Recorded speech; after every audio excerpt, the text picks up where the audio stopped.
From Wish TV and the All Indiana Podcast Network, this is the News 8 Daily 8 Podcast, a Wish TV News 8 update. Hi, this is Hannah Mordeau, and this is a special edition of your News 8 Daily and Daybreak Drive-In for Friday, June 19th. It is Juneteenth, and it is going to be a beautiful day ahead. Partly cloudy skies, but the general census is there's no severe weather. It's going to feel nice. It's going to be about 70s to 80s, and then get cooler overnight. Your day moves fast. Your news should too.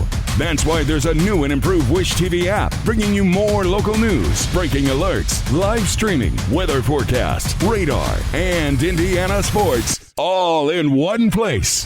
Customize your news feed to see the stories that matter most to you and get the information you need when you need it. Download the new and improved Wish TV app today on iOS or Android and take News 8 with you everywhere. Central Indiana.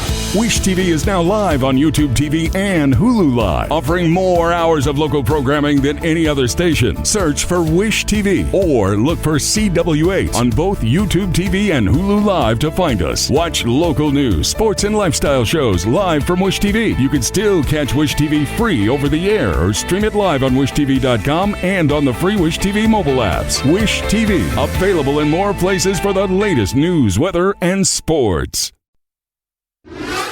The National Weather Service says at least 5 tornadoes are confirmed to have hit Indiana overnight yesterday, including an EF2 in Franklin County and another EF2 that went through Owen and Monroe counties. You can see the path of destruction and some very incredible photos right now at wishtv.com.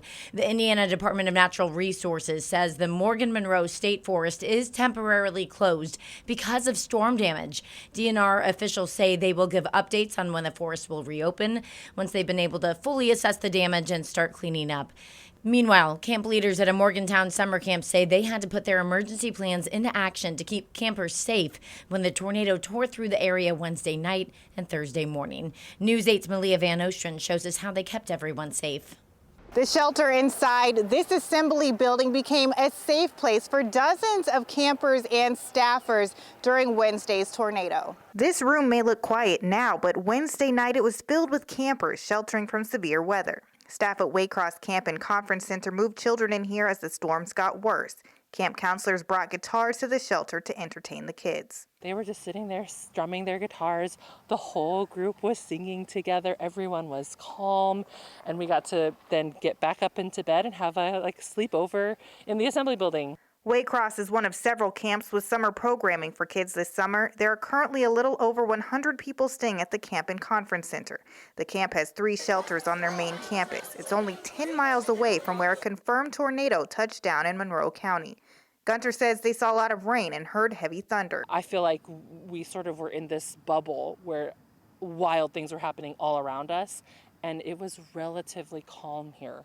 I did hear a siren at one point. Gunter says preparation is key. Emergency plans were already in place before campers arrived for the summer, with nearly 2 weeks of training staff. A lot of safety training. So all of our staff are first aid CPR trained. We run missing camper drills and fire drills, and we rehearse or review our emergency action plan. Gunter says there isn't any communication with the outside world inside the shelter, but emphasized the importance of keeping parents informed before and after the storm. She alerted parents with updates through email and on Facebook. Certainly a heightened concern because of what happened in Texas a year ago. And so to be able to be as communicative as possible while knowing that there's a lot happening. And when we're in those storm shelters, there's not Wi-Fi, so we can't text anyone. So figuring out how to get that done so that parents feel secure and know that we're taking care of it. Thursday morning, campers were back to their normal routines. Gunter says it's a reminder that preparation before a storm can make all the difference when severe weather arrives. In Brown County, I'm Malia Van Ostrin for Wish TV and wishtv.com. Breaking news, IMPD says a man is dead after a shooting on the city's east side. It happened at around 2:15 this morning on South Franklin Road, just off of East Washington Street. Police say they found the man shot at the scene. He later died at the hospital. Police do not know what led up to the shooting and have not made any arrests. We'll bring you more when we have it on wishtv.com. IMPD says a person is dead after a shooting on the east side, another shooting overnight. IMPD says it happened just after 8 last night on Washington Street near the Parkview Drive intersection off officers found the person shot at the scene. They were taken to the hospital in critical condition where they died. There is no word yet on what led to the shooting, and so far no one is under arrest. The Marion County Prosecutor's Office says a man has been convicted of murdering his ex-girlfriend in her home last year and trying to murder another man. Prosecutors say Clarence White broke into Kia Robinson's apartment on June 3rd of last year, then shot and killed her and hurt another man inside the apartment. Prosecutors say White fired shots that narrowly missed 2 other people in the apartment too. IMPD arrested White the day after the shooting. More than 1 in 3 households in Indiana cannot meet the cost of living in their county. That is according to a new report from United Way. News 8's government reporter Garrett Perquist shows us the scope of the problem and what can be done to fix it. The official poverty rate here in Indiana is about 12%, but United Way researchers say that does not take into account what's actually needed to meet basic household costs. The United Way's report tracks households known as ALICE. That stands for Asset Limited, Income Constrained, and Employed. Researchers estimate 38% of Indiana households lack the income to meet the basic cost of living in their county. That includes housing, childcare, operating costs for a car, health care, and taxes. They say it takes an average of $74,000 a year for a family of 4 to meet those needs. For comparison, the median household income in Indiana is slightly less than $72,000. So these are folks that are like many Hoosiers that work, that are employed, but who may lack a high level of income and who struggle with making ends meet on their regular bills. If you feel like costs are going up, the United Way's numbers suggest you're right. Their team calculates ALICE costs have outpaced overall inflation since 2007. That was especially true post-pandemic. And while the number of households in poverty has remained mostly flat since 2010, the United Way says the number of ALICE households has risen. About 16,000 more households were below the ALICE line in 2024 compared to 2023. The percentage of households in ALICE in central Indiana has stayed about the same, but it's the volume that's increased. So proportionately it looks similar, but the actual number has gone up. When we think about the things that are influencing that, it's really going to be wages staying stagnant while inflation and the cost of goods have risen. Snyderman says childcare is one of the top areas where Indiana can improve.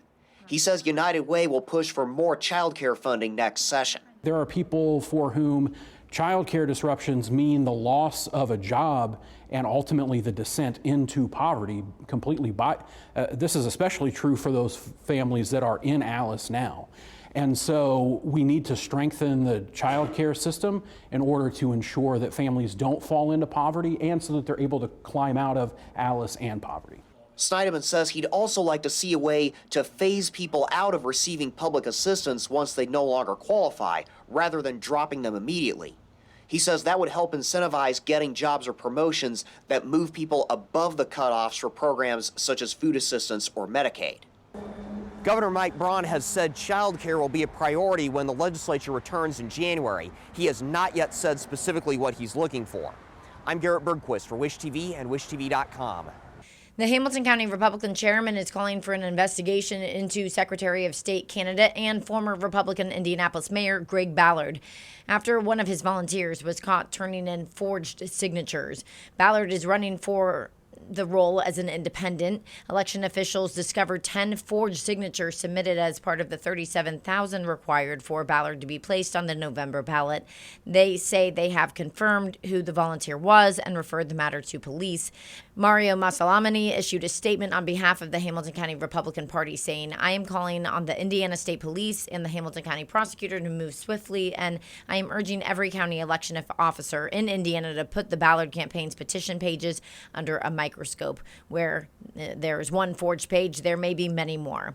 Ballard's campaign responded with a statement saying, "This is the system working exactly the way it's supposed to. That's why all signatures are verified by the counties and why each signature gatherer has to sign each petition sheet attesting to the validity of the signatures on it. As soon as we learned of this issue, we ended this rogue individuals association with the campaign."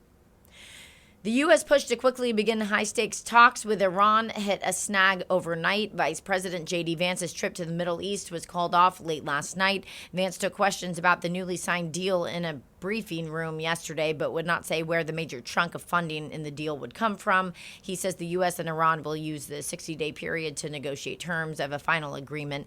Vance addressed the $300 billion economic fund for Iran and said they have to earn it.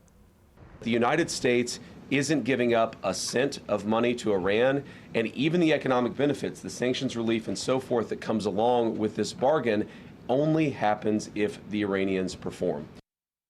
Vance did not say who would pay for the $300 billion. The fund has drawn criticism from both Democrats and some Republicans. The White House briefed top lawmakers on the deal Thursday afternoon.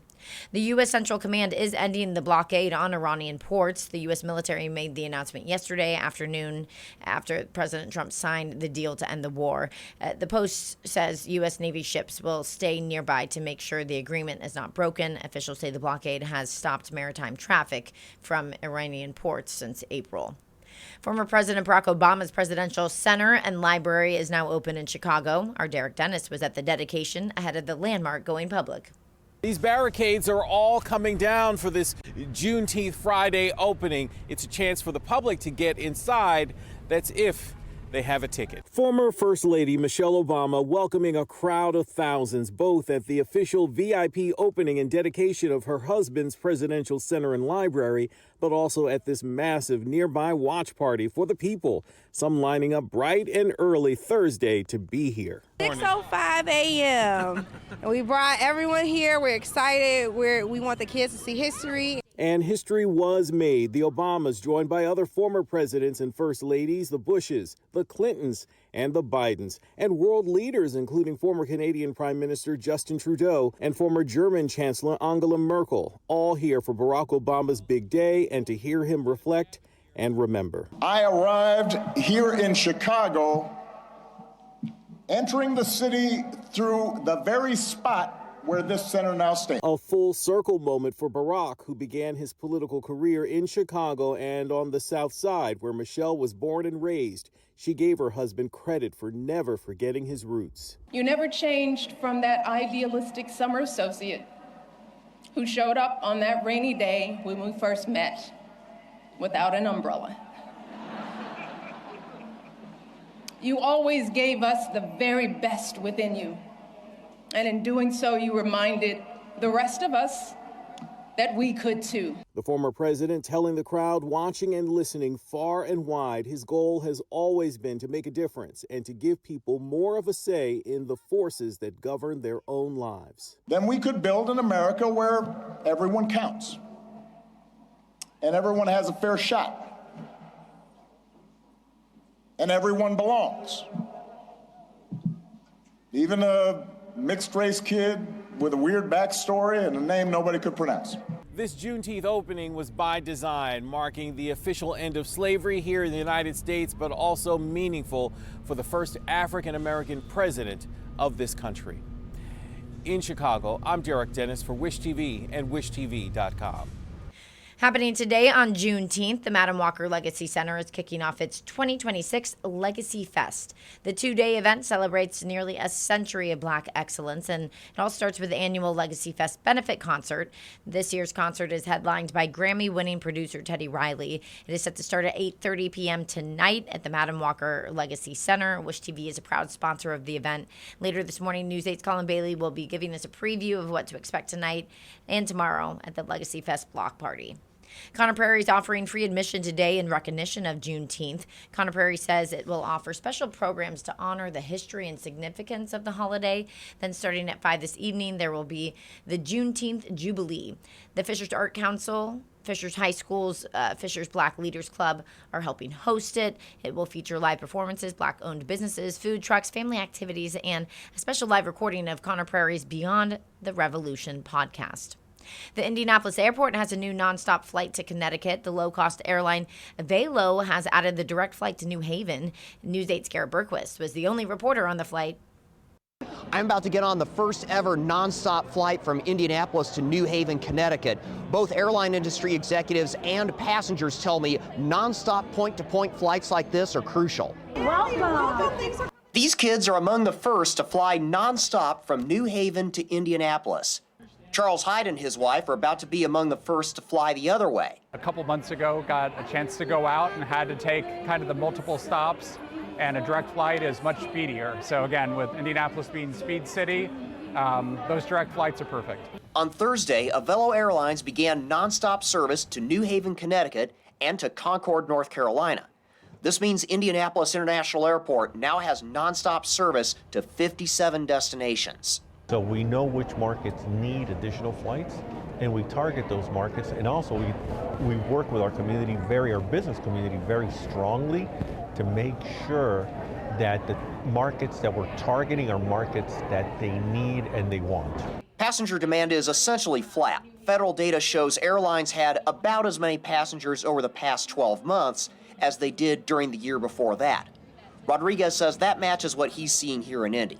The passengers, though, tell me they're happy to have another nonstop. Part of traveling is always work, just dealing with connections, and recently I know there have been a lot of different airlines that have struggled with baggage or other issues, and so having a direct flight is incredible and makes it so much easier. So we are flying to New Haven, Connecticut. We're going to be visiting with some friends who moved there. And one of them works at Yale, and so we're going to be getting to tour the Yale campus and just kind of explore New Haven. Well, it's about 4:45 here in New Haven, Connecticut. We just landed a few minutes ago. That's the airplane I came in on behind me. Airline officials tell me that smaller regional airports like this are a good alternative to try to get an airline into a major metro market. By having these nonstops point-to-point service, it allows our crew members to have peace of mind and not have to spend 3 nights in Timbuktu. They start the day at their home in Bay City and they get to sleep in their own bed at night. So it helps with that work-life balance for our crew members that are traveling, but it also helps for the customer because as much as we love our airport partners, we know that consumers want to get to their destination. They don't want to have to sit somewhere for a few minutes. Avelo's New Haven flights will run on Thursdays and Sundays. They say that's to help with extended weekends. It's about 7:45 here at Indianapolis International Airport. We just got back from New Haven. The flight took a little less than 2 hours, and the next flight to New Haven with Avelo will leave on Sunday. And Rodriguez says we can expect more nonstop destination announcements in the months ahead. I'm Garrett Bergquist for Wish TV and WishTV.com. The Fever's dream of a 5-game winning streak turns into a nightmare against Atlanta. Kelsey Mitchell and Caitlin Clark both scored 26 points to lead the team, but the Fever still fell at home to the Dream 108-101. Team does not have very long to wait before they get a rematch with the Dream, though. They play them again tomorrow, this time in Atlanta. Tip-off is set for 1 p.m. Colts watch now as the team gets ready for training camp next month. One of the Colts' newest players is getting ready for his first professional season playing for his hometown team. Rookie defensive end and Greenwood native Caden Curry was picked in the 6th round of this year's draft after 4 years at Ohio State. Curry says it is a surreal feeling to play for the team he grew up watching. I mean, it's been awesome just to be able to meet the guys in the locker room and just meet all the great staff that they have at the Colts. I mean, being home, going to drive 20 minutes up to my facility is also just something that's the dream come true. It's been surreal. It's been a great moment, and I'm just happy to be here. As for playing at Lucas Oil Stadium, Curry is no stranger there. He won 2 state titles at the field while playing for Center Grove. He also played in the Big Ten Championship there, too. Happening today, the U.S. men's national soccer team is set to take on Australia in World Cup action. A win today could mean the U.S. would advance to the knockout stage. Team may have to play the game without their good luck charm, Christian Pulisic. ESPN reports he's still dealing with a calf injury, and his status is not known for the match, which is set to start at 3 this afternoon. Today marks the 48th anniversary of the first nationally published Garfield comic strip. The lazy lasagna-loving cat has appeared in newspapers across the country for a better part of half a century and spurred movies, TV shows, merch, becoming an American icon. Though the comic strip rarely gives specifics on where Garfield is from, it has an Indiana connection. Garfield's creator, Jim Davis, is from Marion, Indiana, went to Ball State University, too, where he majored in art and business. Today is officially also National Garfield the Cat Day. This has been your News 8 Daily and Daybreak Drive-In from Wish TV. I'm Hannah Mordeau. Watch us on Wish TV and WishTV.com. This is the News 8 Daily 8 podcast, a Wish TV News 8 update on demand. For even more, on demand and on the go, connect with Wish TV on Facebook at WishTV.com and on the free Wish TV mobile app. Thank you for listening, and be sure to like, subscribe, and follow this podcast for updates every weekday morning on the All Indiana Podcast Network and wherever you get your podcast.